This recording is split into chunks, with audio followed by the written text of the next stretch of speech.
As you can see, we have garage doors. I officially have a shop. We took a little bit of a break from the siding. We had one piece in the back that we really struggled with. So in order to get away from it for a couple of days, decided to come in and get garage doors put up. I didn't film any of the process to put the garage doors up. It basically just followed the instructions that came with the doors. They worked out great. So let me get you caught up on where we're at with the garage doors and show you one piece of the install that's not included in the instruction manual.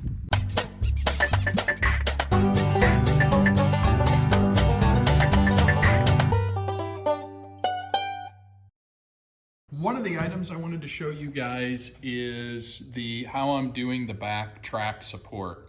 That was not included in my instruction manual on how to do this. I have this door complete. We're moving over to this other door.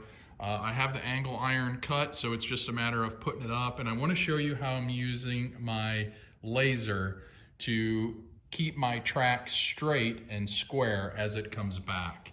If you get your tracks too wide, your door can fall out, and if it's too narrow, if it pinches it, if it's too narrow, it's gonna pinch it as it comes back. So it's important to keep your track straight as you come back, and I'm gonna show you how to do that with my laser.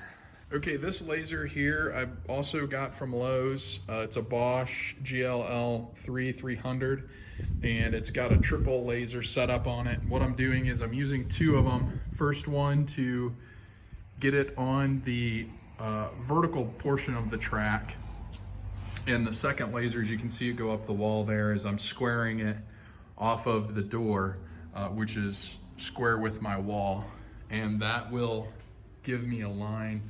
You probably can't see it, but it gives me a line on the bottom of my truss. I can put my bracket up there, and then it'll also draw a line on the bottom of this horizontal track, so I can get it perfectly square with the door. It worked out really well with this as we go back. So let's get this first bracket up. I'll show you how I'm doing that. Okay, so here's my laser. So I know if I put my laser here close to the middle of this hole, my track will be close to being underneath of it. Now my bracket has to go on this side, so I'm gonna fudge it a little bit to the right here, but that'll get me really close. And the hole is oblong, so I have a little bit of give. I'm just using some 2.5 inch flag screws here to put in and hold this.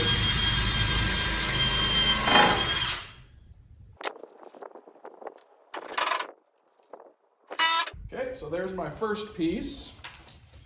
Now for my second piece. All right, for my next step, we're gonna put our vertical piece on. And I'm just gonna mount this temporarily for now because I need to get a measurement on my door. I'm actually gonna drill a hole in my track. I've already taken a measurement. I know the door, with it being fully open, is not gonna come back this far. So I feel good about drilling a hole in the track.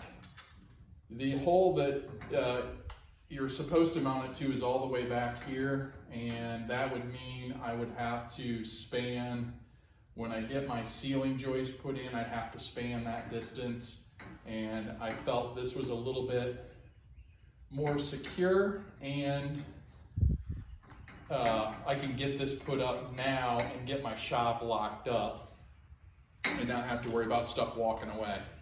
So we're gonna go ahead and do this now.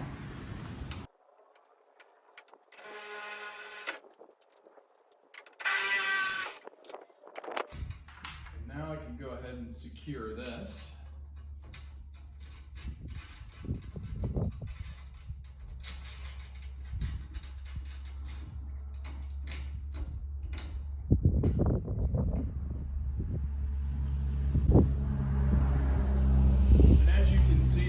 Still pretty wobbly side to side, so the next piece is going to be my angle. That piece will go along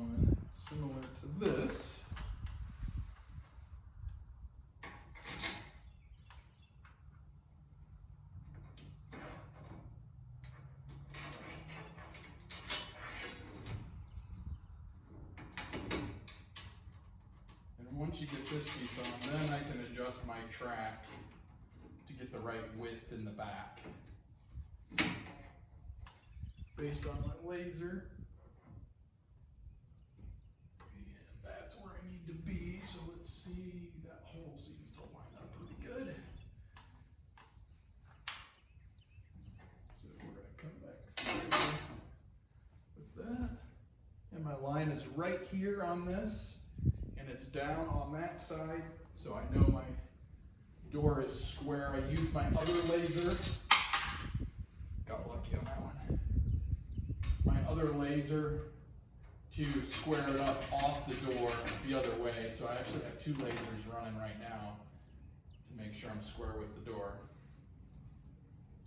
And that's it. Now we're going to go ahead and tighten those up. Those are grade 5 bolts with lock washers, a nut with a lock washer built into it.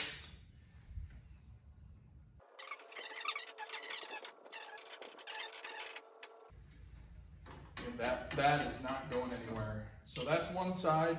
We're going to go ahead and repeat the other side, and I'll show you guys. We'll put the door up and make sure that it doesn't get pinched, and make sure the track is not too wide, too narrow. All right, we've checked all the bolts a second time. Everything is tight. I'm going to take my clamp off my door and let's see if she works.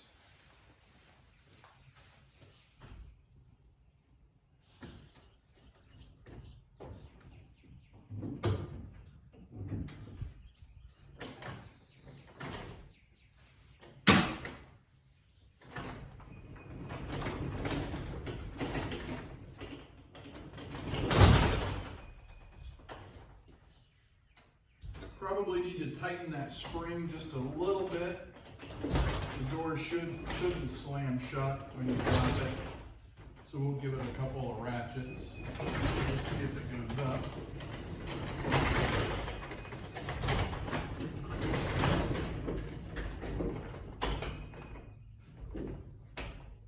That looks pretty good. The other thing I'm looking for is the gap on my wheels. You don't want your wheels way out, and you don't want them pinched. Got a little bit of play there, probably 1/2 inch.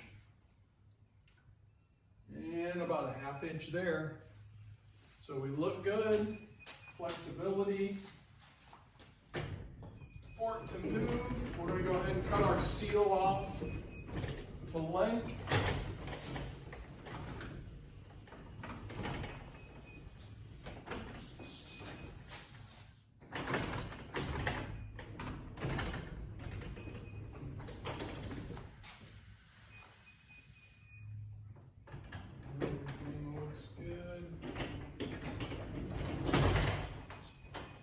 So we'll just give our door a little crank and we're all set.